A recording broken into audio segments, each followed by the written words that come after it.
We continue the final chapter. Chapter 12, The Codependent Spouse.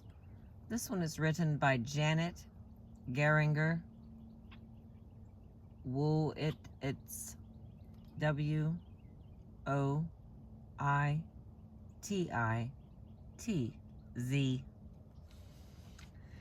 The following is excerpted from Dr. Wolitz's book, Marriage on the Rocks, which was published by Health Communications in 1979. I love this antique information. Makes me giggle. All right. You cannot live with active alcoholism without being profoundly affected.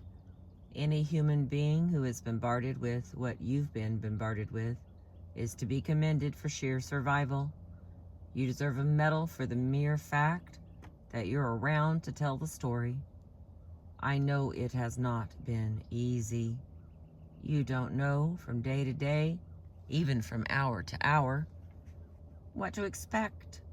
You imagine all kinds of terrible things, and as often as not, you are right. You become obsessed with what will happen when he or she gets home, if they even come home. Your day is spent in emotional turmoil. Your head keeps spinning. You can't sleep. You don't eat properly. You look terrible. You withdraw from your friends. You snap at your children. You're sick. You have developed a disease which we call co-alcoholism, which is every bit as damaging as alcoholism itself. Like alcoholism, it has its own symptoms. Anyone who has close contact with an alcoholic is affected by the disease, the degree being directly related to one's emotional nearness. Since you have the most continual and relevant contact with your partner, you are the most vulnerable. As there are some patterns which describe the alcoholic's behavior, there are also some patterns in your responses. No one close to an alcoholic escapes responding in at least some of the ways I will discuss. It is only a matter of degree. The following are symptoms of co-alcoholism: denial, protectiveness, pity, concern about the drinker, embarrassment, avoiding drinking occasions, a shift in relationship, guilt, obsession, continual worry, fear, lying, false hope, disappointment, euphoria, confusion, sex problems, anger, lethargy, hopelessness, self-pity, remorse, and despair. As you read about these symptoms, try to identify the ones that you have. Recognizing a problem is the very first step in getting rid of it. All right, we're about to read about all those in that list. I, Crystal, am going to read to you. We're going to start with the biggie, denial. Denial is your biggest enemy. It seems impossible to believe that you are involved with an alcoholic. It simply cannot be true. If it cannot be true, it isn't true.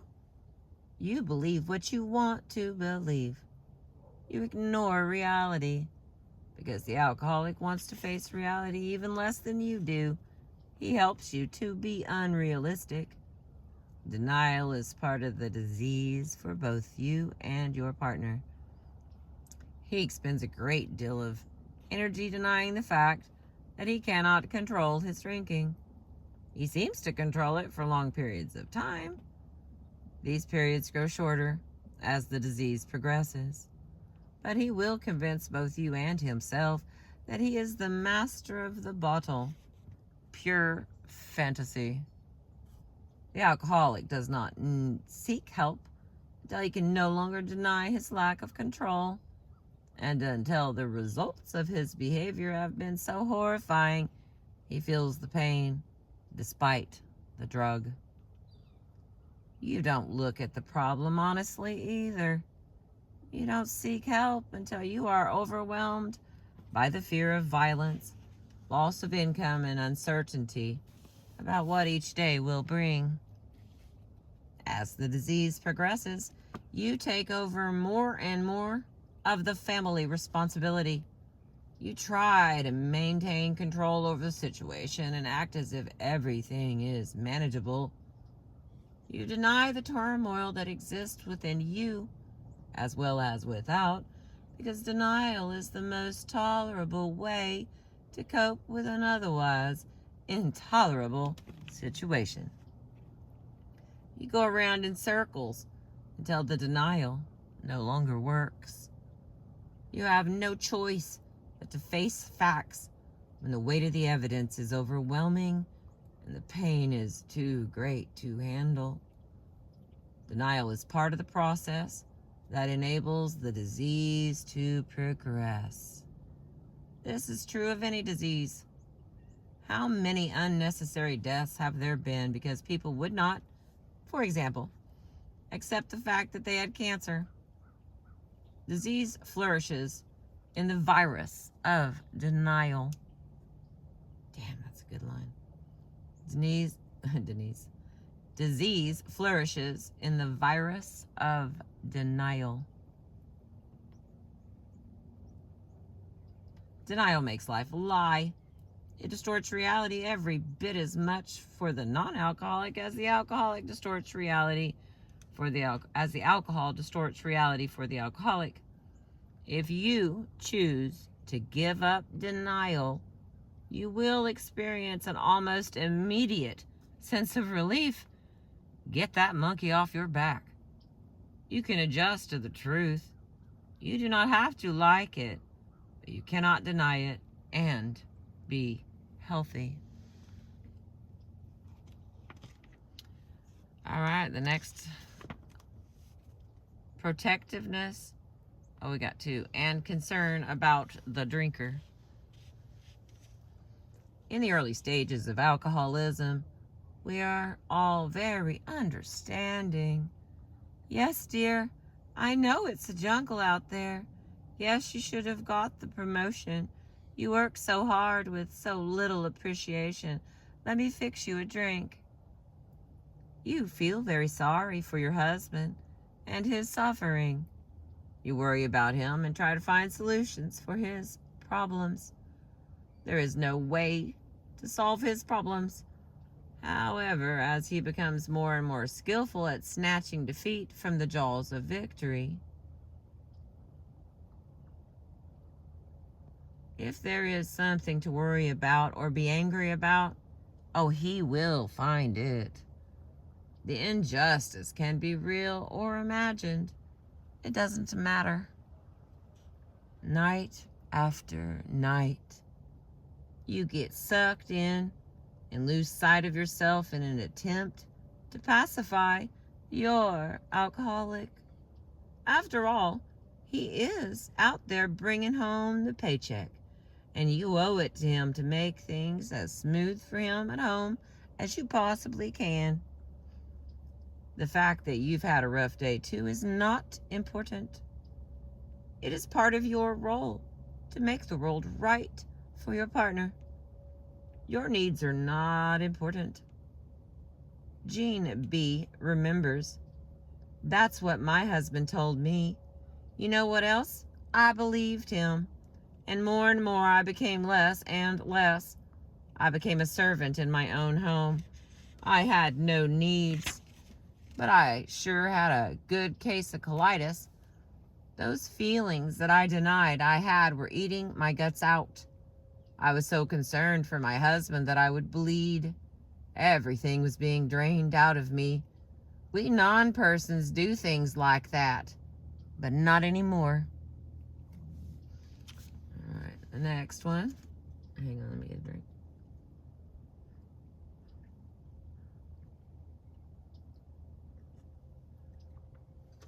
Okay.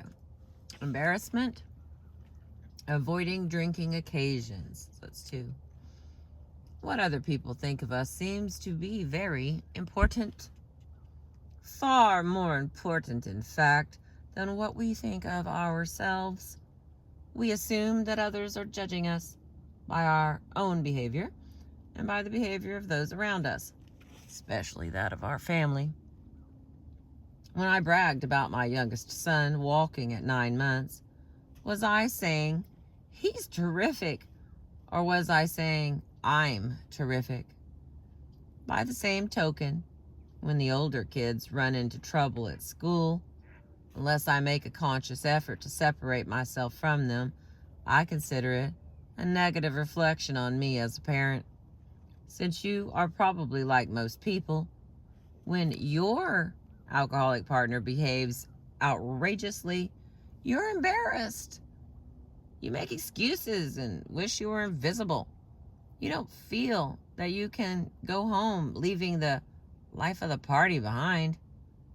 A number of these experiences will cause you to feel insecure and afraid of social situations where there is drinking.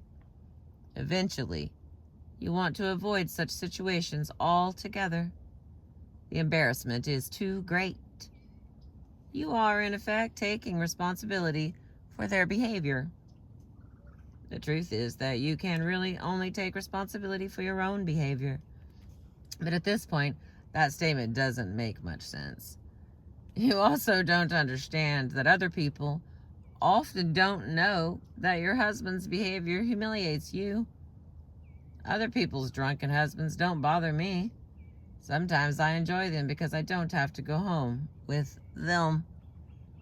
Hey, you can also enjoy the party because you're watching him all the time. Oh, you also cannot enjoy the party because you're watching them all the time, suggesting that maybe he's had enough, trying to get him to leave, insisting on driving. It reaches a point where it's just not worth going in the first place. If you can't have a good time, why bother? Consequently, you feel sorry for yourself and nurse your wounds. And the next one. Oh, looks like we got a few on this one. Shift in a relationship, which is in domination, a takeover, and self-absorptive activities. As the disease progresses, the alcoholic assumes less and less responsibility. The relationship between you and your partner and you and your children changes. You take over more and more. You try to become both mother and father to your children. This is not possible. A mother simply cannot be a father. She is just not built for it. Mother can only be the best mother she is able to be. When she tries to be a father too, she takes on an impossible task. Not only is it completely unrealistic, it is destructive to the children. She causes confusion in their minds and wears herself out. You become more and more in charge and make virtually all the decisions in the house. The alcoholic eventually becomes yet another child.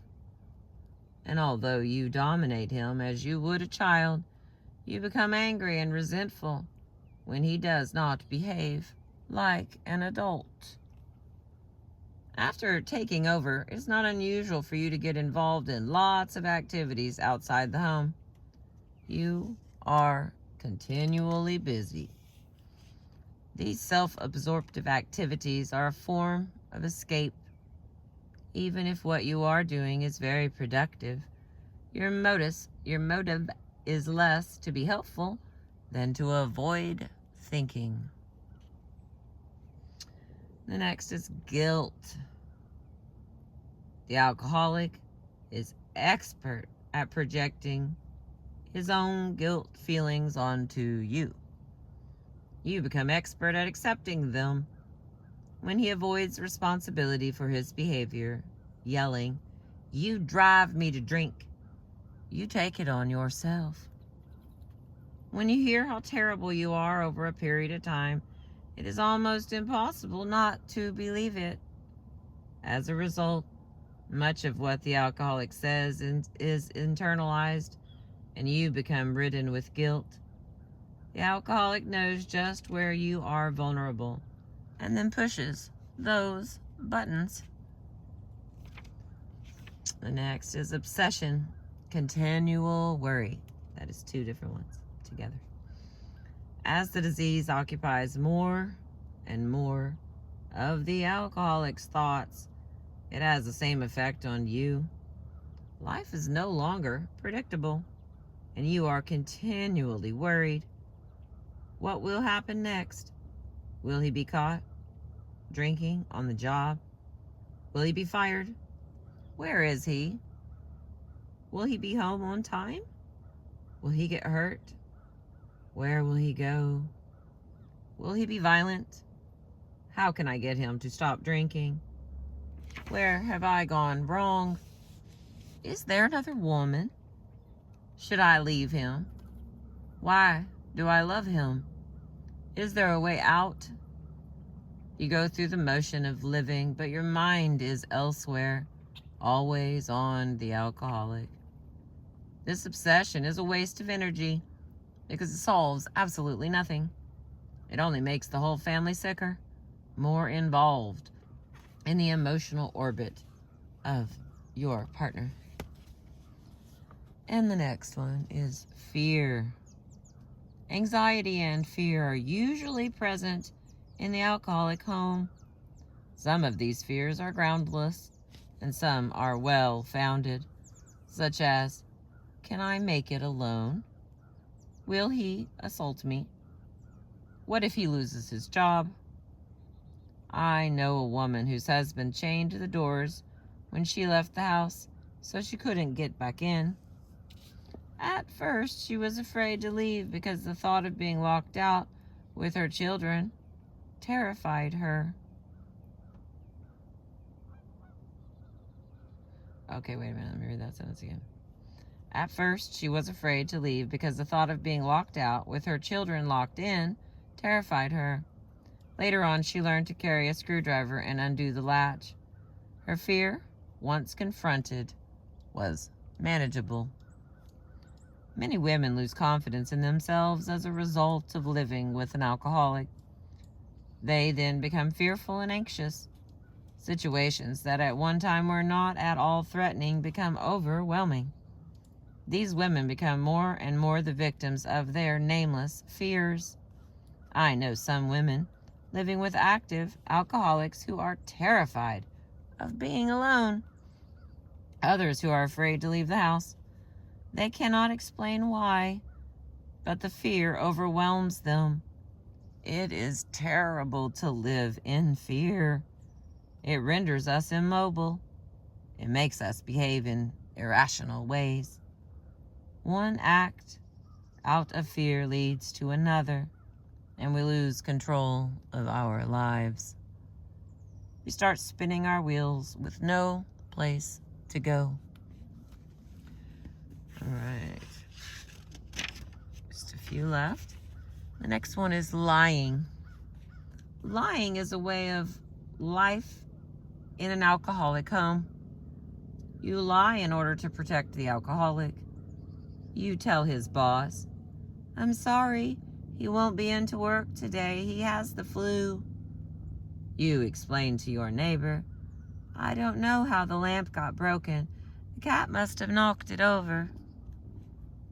The most destructive of all are the lies that are not really lies. They are truthful in intent, but not in execution. The alcoholic says, I will be home at 6 for dinner. He is not lying. He fully intends to be home at 6 for dinner. But he does not arrive home at 6 because there is a world of difference between his intent and his ability to carry it out. This kind of behavior adds greatly to the confusion and the disorganization of your family. Truth loses its meaning, and perceptions of reality become distorted. You simply do not know what to believe. In the end, you believe pretty much what you want to believe. This leads to continually setting yourself up for a letdown. He is so convincing, and you would rather believe him than the evidence of last week's burnt dinner or unused theater tickets. That can all change, however. You can learn to eat and go to the theater alone if you have to, but you have to get well first. And the next is false hope, disappointment, and euphoria all together. Part of what throws the alcoholic's family into confusion and despair is the building up of hopes and the subsequent disappointment.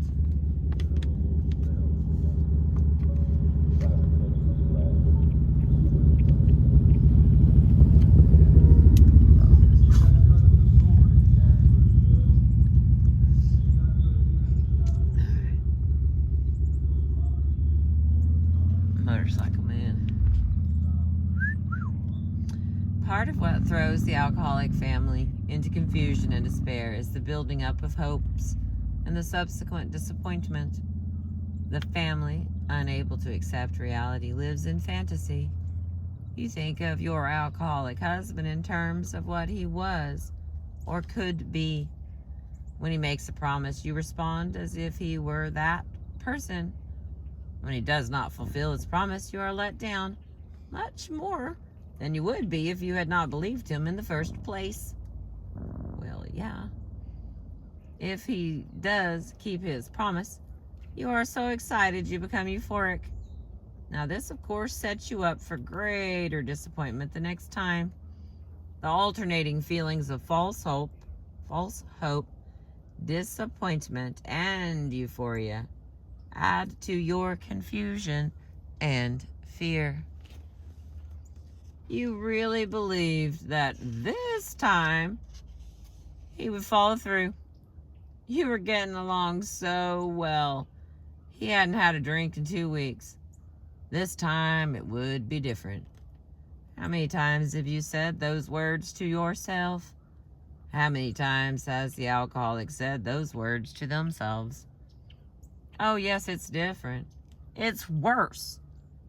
The disease progresses. You are not in control. Your partner is not really in control. The alcohol is in control, if you allow it to be.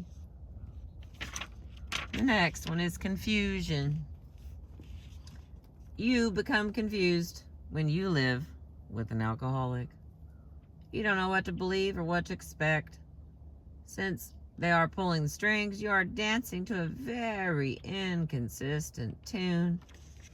Your sense of what is real becomes distorted. Every day is more unmanageable. It's a living nightmare. It is very hard for you to think straight. In fact, it is very hard for you to think at all. You cannot turn your head off, yet you can't come up with any answers. You're on a treadmill, but you don't know where you got on, and you do not know how to get off. You start to wonder where it is all going to end. Am I losing my mind? You ask yourself, maybe I'm going crazy. No sane person would live this way. And you just may be right. And the next one, sex problems. As communication in other areas of your relationship breaks down, the physical expressions of closeness break down as well. You use sex as a weapon. You withhold sex if your husband doesn't behave himself. He can't have you in bed if he's going to drink like that.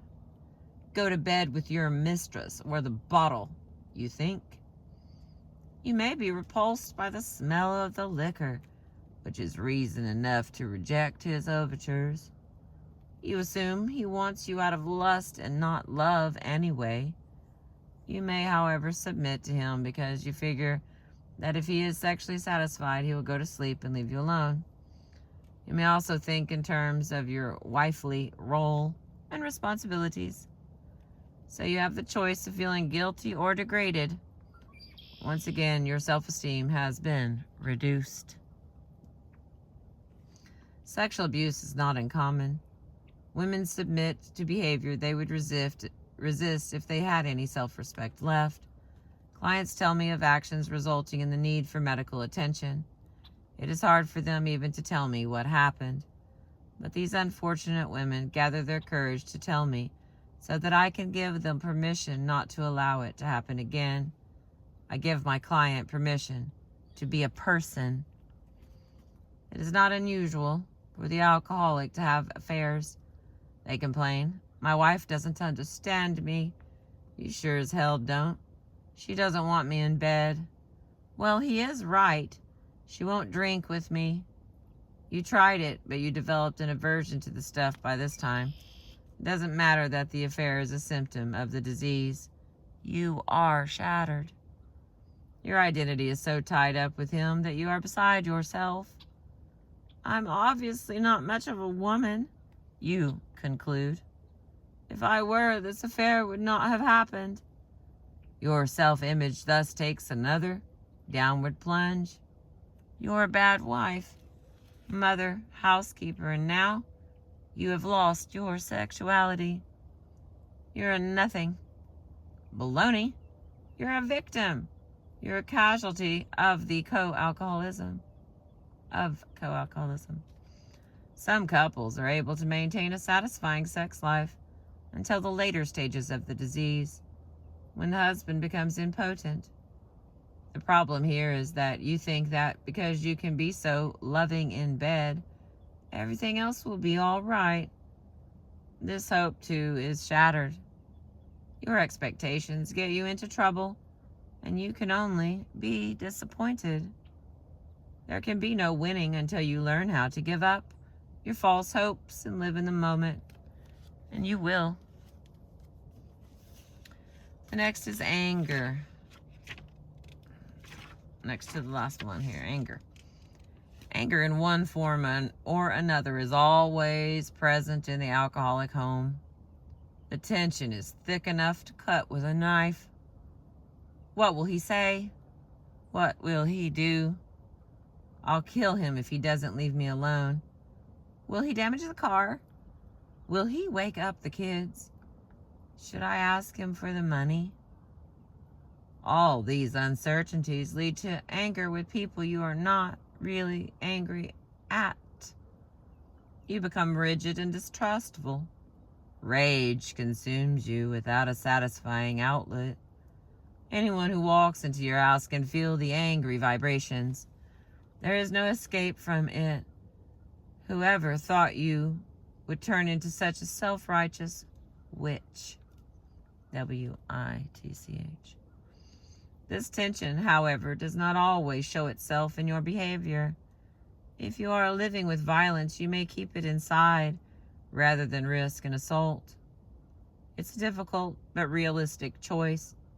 If it is inner-directed, that is, if you continually keep your mouth shut, even though you feel the need to explode, the tension will probably make you physically ill. Colitis, gastroenteritis, and ulcers are not uncommon in families of alcoholics. And the final one, lethargy, hopelessness, self-pity, remorse, and despair. So it's a bunch.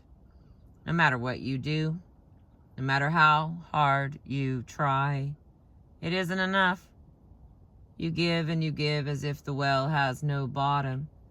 After a while, you give up. What's the difference? Nothing you do will change anything. You are physically and mentally exhausted. You are tired of carrying the world on your shoulders. You just can't do it anymore. You reach a point where you lose interest in everything. Your emotional energy is drained.